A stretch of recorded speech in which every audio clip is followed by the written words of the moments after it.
Okay, so let's go into the techniques and talk about them. So you've got a handout on this, so let's get into it. I think it's just called Attitudes, Techniques, and Methods, something like that.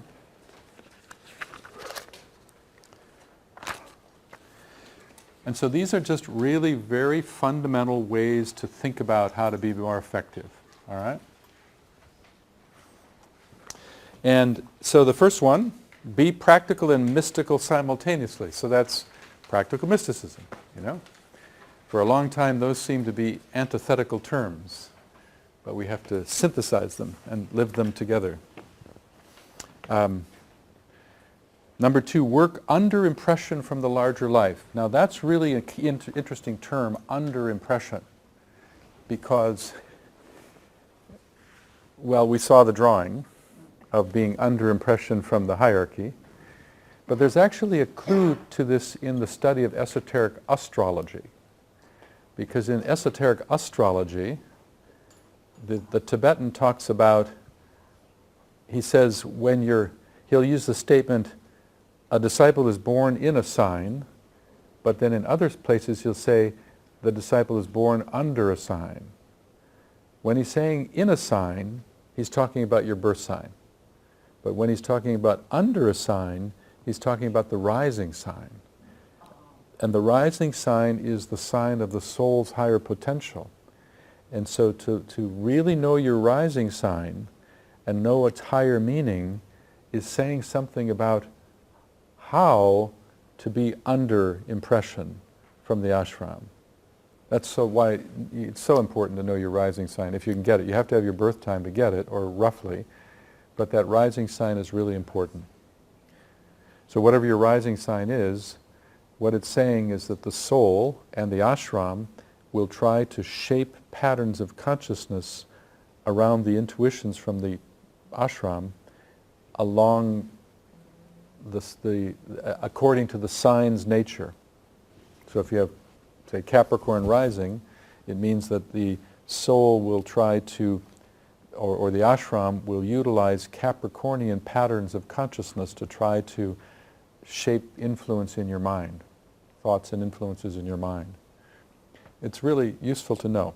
Actually, there's another place in the chart too called the midheaven that can also point to some of this. So, by the way, I'm curious, how many of you do not know your rising sign? She's just left there like this. You think? Okay, all right. See, it's the sign that's rising at the eastern horizon at the moment of your birth. And because it's rising, it symbolizes the soul's rising intention. And so, in a way, it's really very much related to a higher potentiality. The Tibetan calls it this way. He says your birth sign is the sign of probabilities.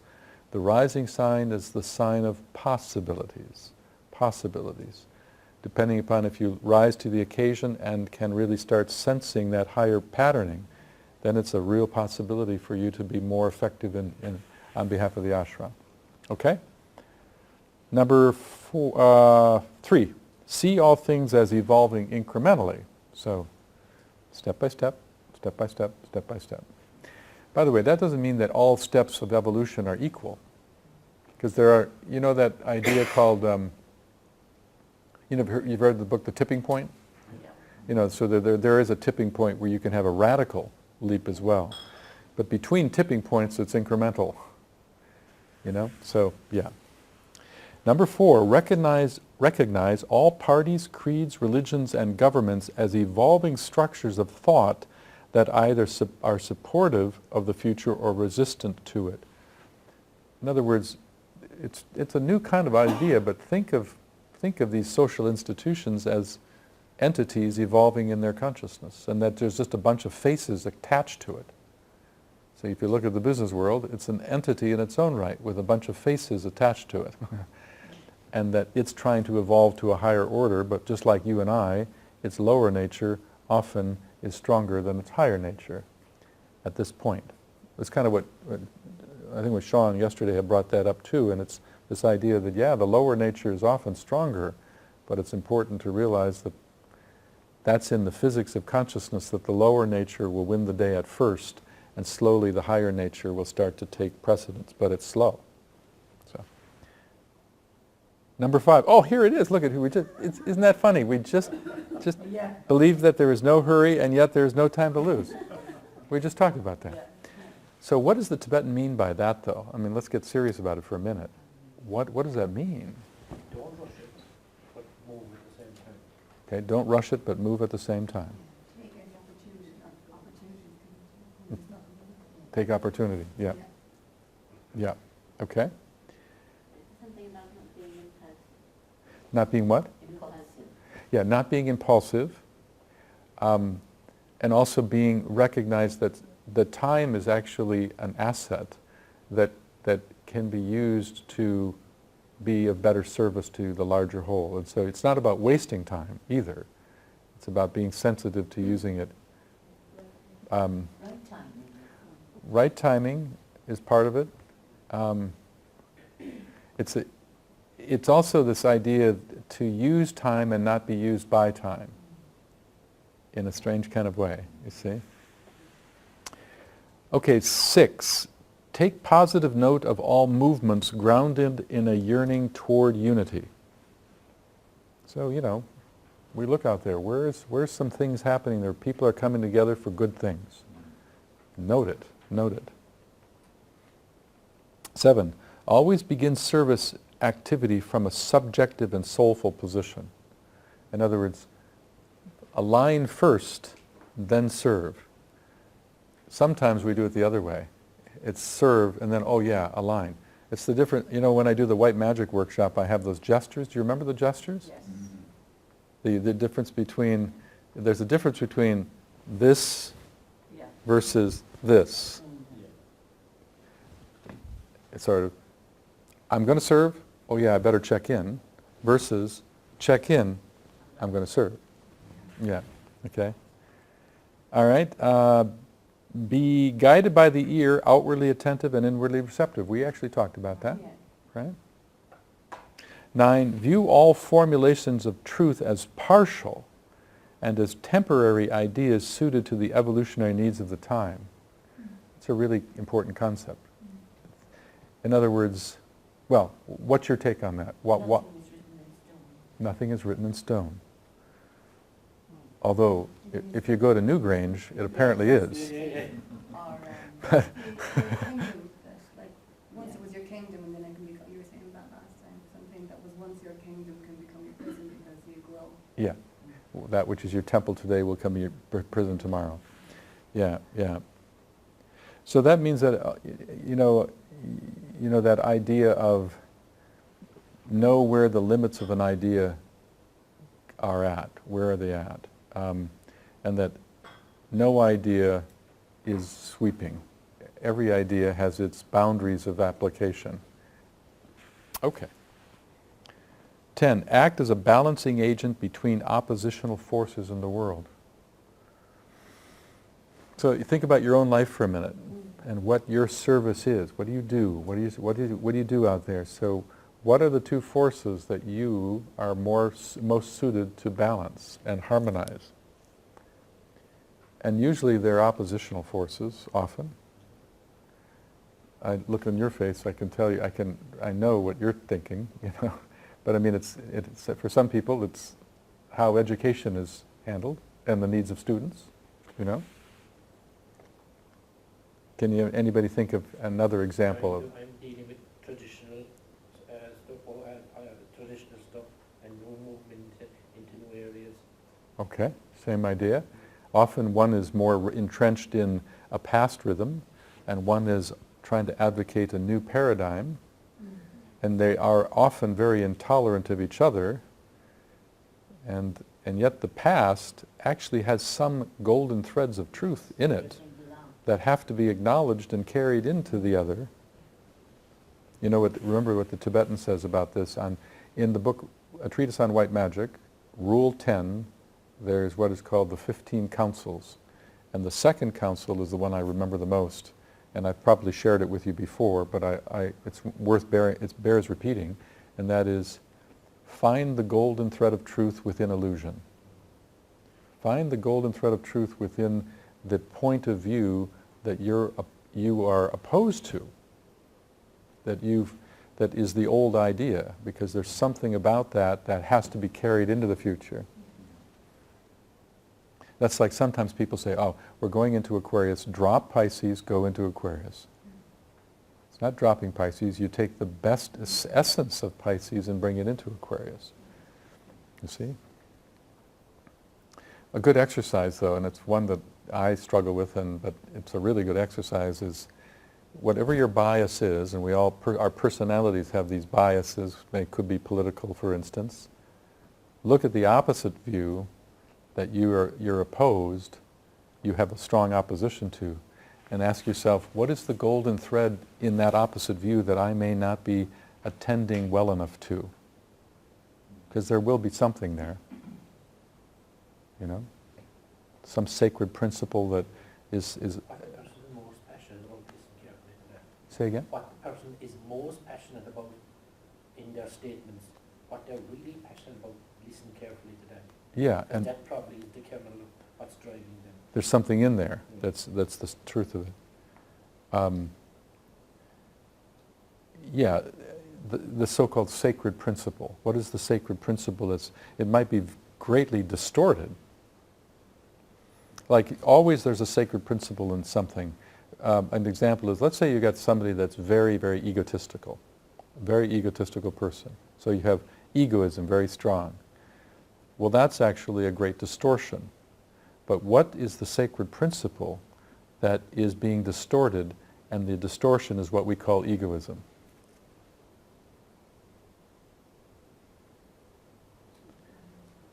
It's something called the principle of identity. So the principle of identity is as sacred as the principle of love. You are sacred as an entity, as a spark of life. You are sacred because you exist. You have essential identity. But a distortion of that arises as personality egoism. But the core is the sacredness of your identity. You're a part of the one life. The distortion is separative, egotistical manifestation of it. The opposite is also true. Low self-esteem is also a distortion of the sacred principle of identity. So a lot of times it's about looking out at the world and looking at what are these patterns out here, and trying to get at what is the sacred principle that is being distorted, that is so apparent to us. What is the hidden principle? You know?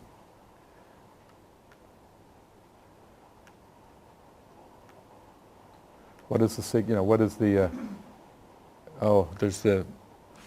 me just see something here for a minute. Let's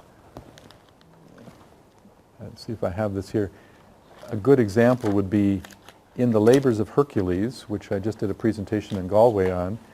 In the Scorpio labor, there is the so-called nine-headed Hydra. Do you recall that story? Some of you have read that, right? And the nine-headed Hydra, here we go. The nine-headed Hydra has, each head represents a glamour, a distortion. Yeah, the heads of the Hydra represent shadow issues. Okay? So just a couple to give you an example. So we have greed. So greed is a shadow issue. What's the sacred principle that's a distortion of? It's the sacred principle of right utilization of resources. Protection of resources as well. Right utilization of resources, or protection of resources. What's the sacred fear? Fear. Fear is another great thing. That's a distortion. What's the sacred principle that it is disguising or hiding or distorting? You know, it's the rightful use of caution in life. In other words, caution actually is a wise thing. Fear is a distortion of that sacred principle. Ambition. What's the sacred principle in ambition? Underlying it is the rightful utilization of power. That's a sacred principle. Power is the first right. Power is but it should be a rightful application of it. But ambition becomes a distorted, individualistic, egotistical expression of it. Pride is a distortion. What's the sacred principle? A healthy self-respect, the rightful sense of self-respect. So, anyway, those are just an example. That's what I'm saying when I'm saying that always look for what is the duality, what is the thing that is behind the thing you're looking at, and what is that thing, how is it being distorted by the form? Just like we can see that in people, even ourselves. The soul is sacred.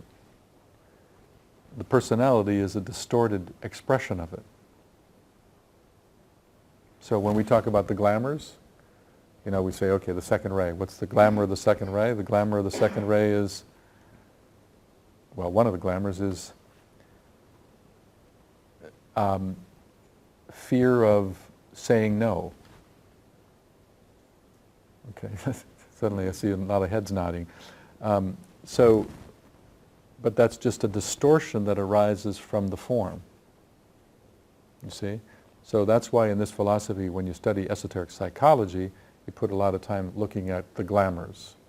Because the glamours are the distortions, and there's a whole list of them for all the rays. Every ray has its own glamours. That's the distorted shell, but the sacred principle is the ray itself at the core. Anyway, so let's go on. Sorry, that was a diversion, but I thought, let's do it. Okay. Where am I here? Number 11? Stand in the middle as a linking agent between all horizontal dualities. So that's a little bit of what I was saying earlier, but there's a difference between horizontal dualities and vertical dualities. Okay?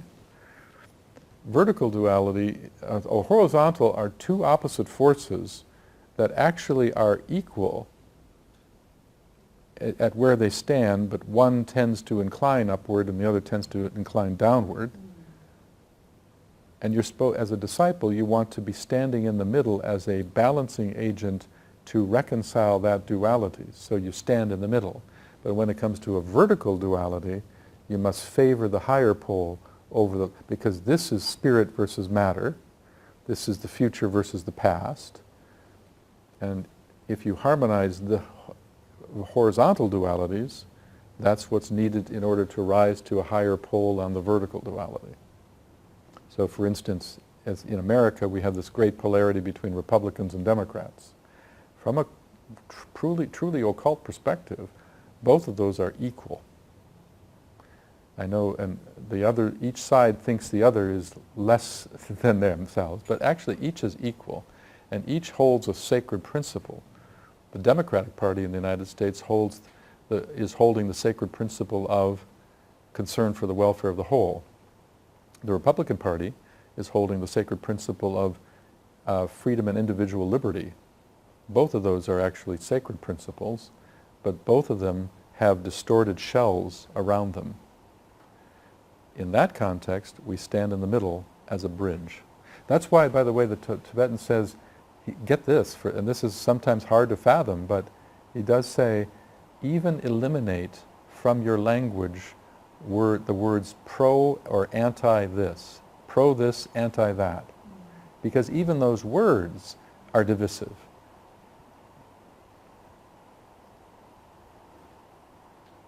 Is that the rain? Wow. Oh, that's amazing. Okay. Oh, here it is. Look at that. I just said to number 12. Take no sides and do not use pro or anti-language in your communications. They are divisive terms and do not promote unity. There it was. I guess I had a premonition.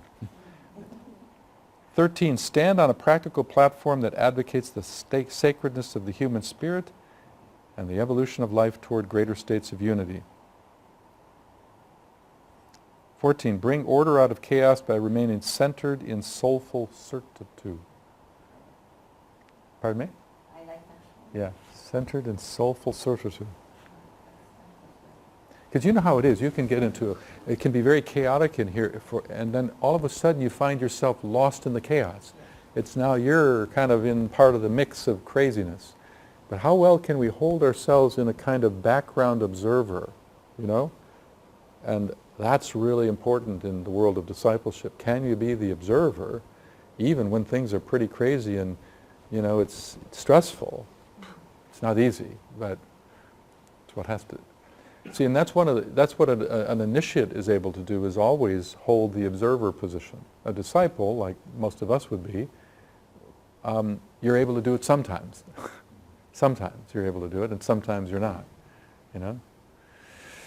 And that's good that, you know, what happens is you start to learn on the path that the whole story is to learn how to be in two places at one time. Interestingly, you know, there's the part of us that engages. We're thinking, we're feeling, we're acting. That's the one place that comes easy. But then to be able to have another place back here where you're always saying, interesting, where you're observing, you're attending, and you're not just observing the outer world, but you're observing your thoughts and feelings in relationship to the outer world. That's not so easy. Not so easy. Pardon me? You would want to be an ascended master to be able to do it well. To do it all the time, you would be, in any situation, yeah, you'd be a master. You'd be a master. Yeah.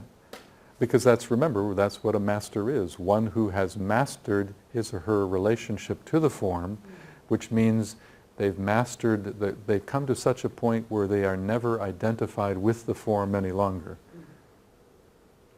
So we're apprentices. We're apprentices. That's what the path is. It's an apprenticeship, really. That's a good point. Yeah. Yeah. Okay. Let's take a look at another one here. Let's see. Look for the golden thread of truth in all things. I mentioned that earlier, right? 16. Link people of goodwill and thus create a synergistic effect.